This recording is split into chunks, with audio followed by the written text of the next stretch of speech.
Hi, this is Jay Smith. Do you like poetry? Well, you have come to the right place.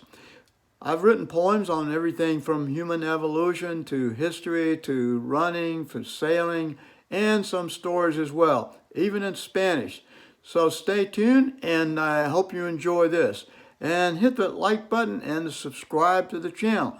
Okay, see you later. Hi, do you ever think about the future? I'm sure you do because everyone does.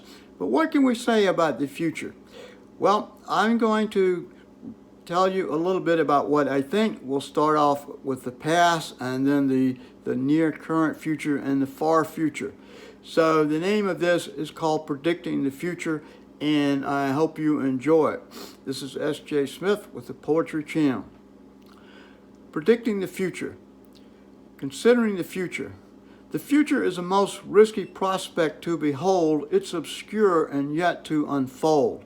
Some of our future is quite near. Therefore, it should be predictable and clear. But the further out in time we go, our vision is cloudier, we know. It's hard for us to think very far. The future seems quite bizarre. To predict the future, we must understand the past, else tomorrow might be our last.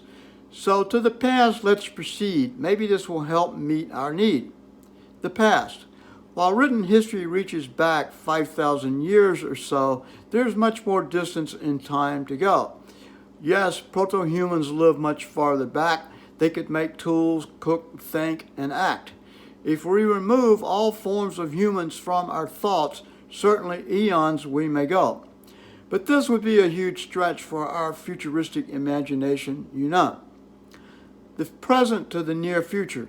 So to the present, let's return and see if there's anything that we can learn.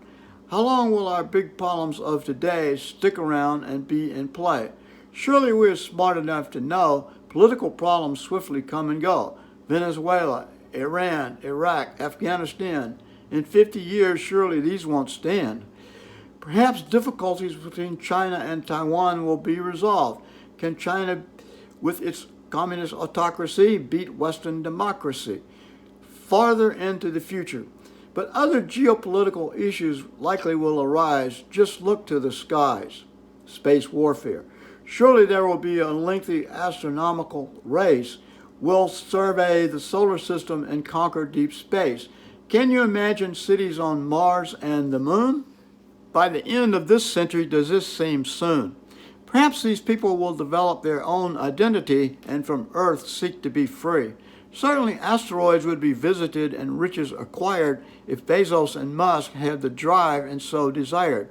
Too further out in space, humanity will reckon. Those distant stars will beckon. Such an expedition could take hundreds of years to complete, but the payoff could not be beat. Consider the pyramids are 5,000 years old. A few hundred years is not much to behold. But to reach the stars, hundreds of years may not be enough. We'd better consider thousands. That's the stuff. The problem with the future. But the problem is we usually project with a positive and linear trend, but such trajectories always end. Perhaps nuclear war might come to pass and knock civilization on its ass. Two, a changing climate will unfold. Its effects on nature and human are as yet fully untold. Dictators and genociders will surely appear. They will bring mayhem and death with their spear. 1984 is looking more certain, like the descent of the Iron Curtain. Thus there's no guarantee of success or that we shall be blessed. Flipping a coin. Whilst many think the future is relatively certain, it truthfully lies between an obscure curtain. Peering into the future is like flipping a coin. Which side of the future will you join? Are you an optimist seeing a half-full glass? Which vision do you see when it is cast? Perhaps yours is half empty and you fear the worst, thinking the world will burst.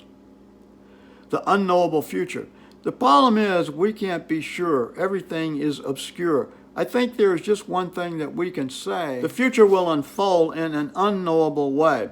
Consider Egypt 3,000 or 4,000 years ago. It was highly cultured, beautiful, and artistic, you know.